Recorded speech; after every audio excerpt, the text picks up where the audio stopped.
자, 36번. 소장의 필수적 기재사항이 아닌 것은 계속 나왔죠? 당사자, 청구 원인, 취지, 법정 대리인, 소송 대리인이 아닙니다. 39번. 4대 이상 법관의 제척 기피 회피는 적이 공격하면 신경이 쓴다. 적공신경 해서 어떤가 공평이죠. 변론주의. 법원은 당사자가 주장하지 아니한 사실을 판결의 기초로 삼아서는 안 된다. 맞죠? 변론주의에 대한 설명입니다. 당사자가 주장하지 아니한 사실은 판결의 기초로 삼아서는 안 됩니다. 법원은 당사자 사이에 다툼이 없는 사실을 그대로의 판결의 기초로 삼아야 된다. 다툼이 없는 사실은 판결의 그 기초로 해야 되는 거죠. 3번. 법원은 당사자가 청구하지 아니한 내용을 판단할 수 없다. 청구하지 아니한 내용. 청구 내용. 이거는 변론주의가 아니라 처분권주의입니다. 내가 이런 청구 소송물을 해주세요 하고 하는 것들은 처분권. 자료에 대한 것들, 증거에 대한 것들은 변론주의. 법원은 당사자 사이에 다툼이 있는 사실을 인정하면 반드시 당사자가 제출한 증거에 의하여만 한다. 맞습니다. 변론주의. 자, 41번. 소송 관계를 분명하게 하기 위해 당사자에게 질문하거나 증명을 촉구할 뿐만 아니라, 그렇죠. 이제 뭔가 소송 당사자의 진술이 불분명하거나 증거가 불분명할 때 그거를 촉구하는 것들, 이거는 성명권이라고 그랬습니다. 소장 부분을 송답하는 피고가 30일 이내에 답변서를 제출하지 않은 때 무변론 판결.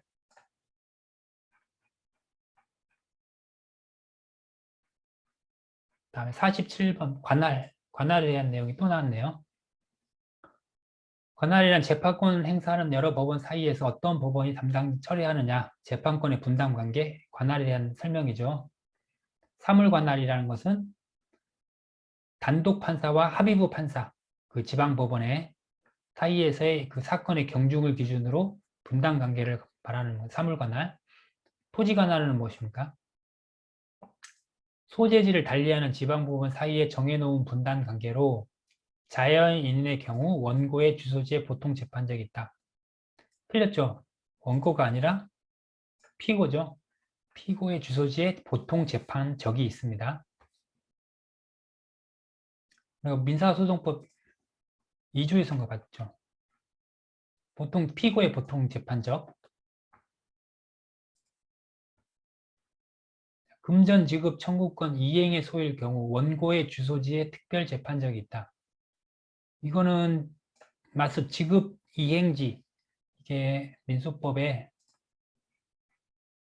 8조에 나옵니다. 거소지 또는 의무 이행지, 재산권에 관한 소를 제기하는 경우에는 거소지 또는 의무 이행지 법원에 제기할 수 있다. 즉 의무 이행지는 어디입니까? 돈을 빌린 금전 지급 청구권이기 때문에 돈을 빌린 피고가 원고의 주소지로 와서 지급을 해야죠. 그러니까 의무 이행지가 원고의 주소지가 되는 거죠. 이럴 경우에는 원고의 주소지가 특별 재판적이 됩니다. 지금 토지관할에서 원고의 주소지가 보통 재판적이라는 거, 요게 틀렸네요. 피고의 주소지가 보통 재판적입니다. 다음 자, 49번 소의 종류. 이행의 소, 확인의 소, 형성의 소에 대한 설명입니다.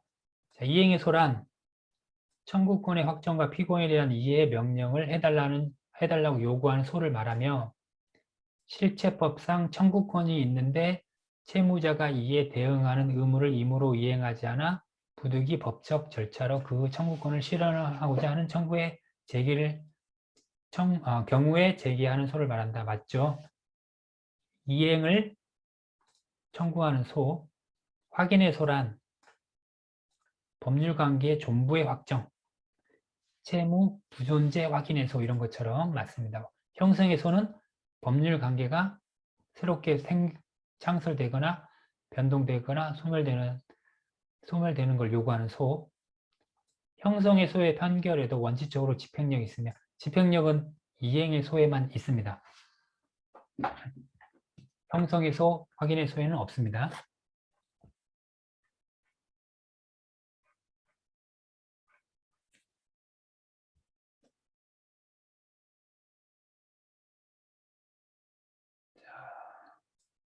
53번 파생원칙 보시겠습니다. 직권탐지주의란 판결하는 법관이 직접 변론을 듣고 증거조사를 해야 된다 하는 원칙.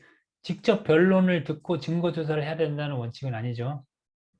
지금 직접 변론을 듣는다는 건 직접 심리주의를 말하는 거였죠.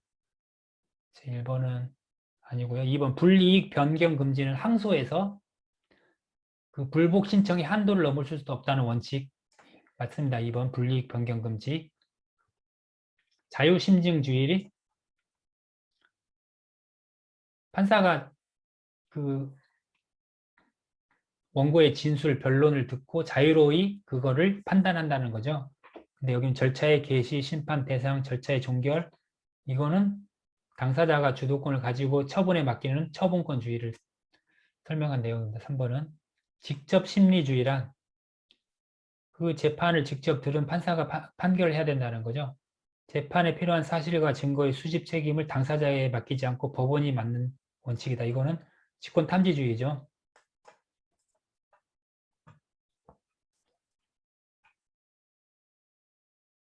54번 금전, 기타, 대체물, 유가증권 지급을 목적으로 하는 청구권, 간이, 신속, 독촉입니다.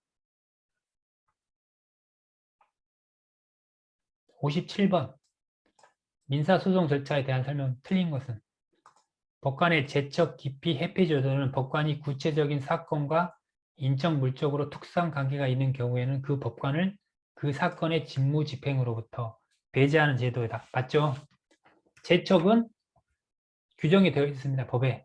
그래서 그거에 해당되는 거는 자연스럽게 이제 배제가 되는 거고요. 그 재판에서. 기피는 당사자가 신청을 하는 겁니다. 이 판사는 어떤 사정이 있어서 지금 이 재판에 문제가 있으니까 이 판사를 배제해 주세요 하고 신청하는 게 기피고, 회피는 법관 스스로가, 판사 스스로가 이 재판에로부터 내가 배제당하겠다, 내가 이 재판을 회피하겠다. 그게 제적, 기피, 회피에 대한 각각의 설명이고요. 준비서면에 적시하지 아니한 사실은 비록 상대방이 출석하지 아니한 때에도 언제든지 변론을 주장할 수 있다. 준비서면에 대한 내용인데요.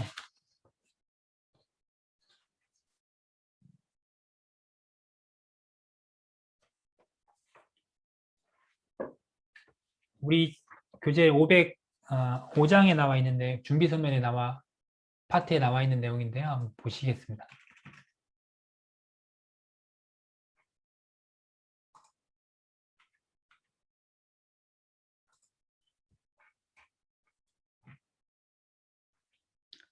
자, 111페이지. 준비서면은 변론의 예고에 불과한 것으로 그 자체로는 소송 자료가 아니므로 준비서면에 기재하여 제출된 사실도 구술 변론에서 진술하지 않으면 주장하지 않은 것으로 되지만, 우리가 구술 심리주의라서 준비서면에 이렇게 썼어도 실제 판사 앞에 가서 그 준비서면에 쓴 사실을 구술로 얘기를 해야 돼. 진술해야 되는데 그걸 진술하지 않으면 주장하지 않은 것으로 됩니다.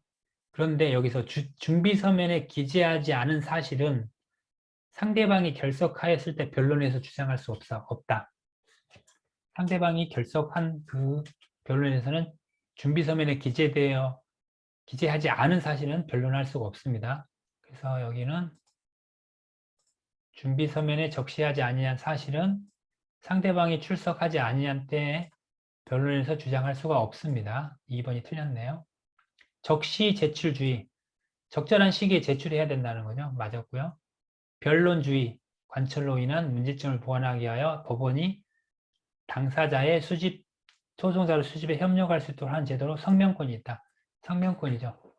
변론주의에서 당사자가 주장하는 사실이라든지 그 자료에 의해서만 판단을 해야 되는데 그 문제점을 보완하기 위해서 그 법관이 명령을 할 수 있는 더 뭐 자세한 증명이라든지 설명을 명령하는 것이 성명권이다. 4번도 맞습니다. 다음 중 틀린 표현은 원고가 하나의 소송 절차에서 복수의 청구를 하는 경우에 자, 청구물이 복수인 경우는 뭐라고 그랬습니까? 사건이나 청구물, 객관적이라고 그랬죠? 사람이 다수라는 거는 주관적이라고 그랬고요. 그래서 주관적 병합이라 한다 틀렸죠. 복수의 청구를 하는 경우에는 소의 객관적 병합입니다. 소송 계속 중에 피고가 원고에 대하여 본소의 소송 절차에 병합하여 제기하는 새로운 소송, 아까 봤죠? 반소. 반소는 독립적인 소송이라는 거. 반소는 본소에 단순히 방어적인 게 아니라 본소를 뛰어넘는 어떤 공격적인 게 있어야 된다고 그랬죠. 한 개의 소송 절차에 수인의 원고 또는 피고가 관여하는 소송을 공동소송이라고 합니다.